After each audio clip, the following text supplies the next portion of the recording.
السلام علیکم۔ شام کے بادشاہ صالح ایوبی کی عادت تھی کہ وہ رات کو بھیس بدل کر شہر کی گشت کیا کرتا تھا تاکہ لوگوں کے دکھ درد خود معلوم کر سکے۔ ایک رات وہ حسب معمول شہر میں گھوم رہا تھا کہ اس نے مسجد میں درویشوں کو دیکھا جو ایک کونے میں بیٹھے سردی سے ٹھٹھر رہے تھے اور بادشاہ کو کوس رہے تھے۔ ایک دوسرے سے کہہ رہا تھا، یہ متکبر بادشاہ خود تو عیش کر رہا ہے اور ہم غریب زمانے کی سختیاں جھیل رہے ہیں۔ اگر آخرت میں اس بادشاہ کو بہشت میں جگہ ملی تو میں بہشت پر اپنی قبر کو ترجیح دوں گا۔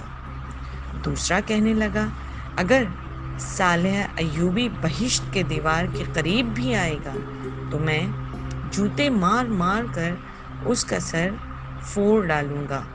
بادشاہ ان کی باتیں سن کر چپکے سے واپس آ گیا۔ صبح ہوئی تو اس نے دونوں درویشوں کو دربار میں طلب کیا۔ جب وہ حاضر ہوئے تو ان کی بڑی تعظیم و تکریم کی اور پھر ان کو اتنا کچھ دیا کہ عمر بھر کے لیے فکر معاش سے آزاد ہو گئے۔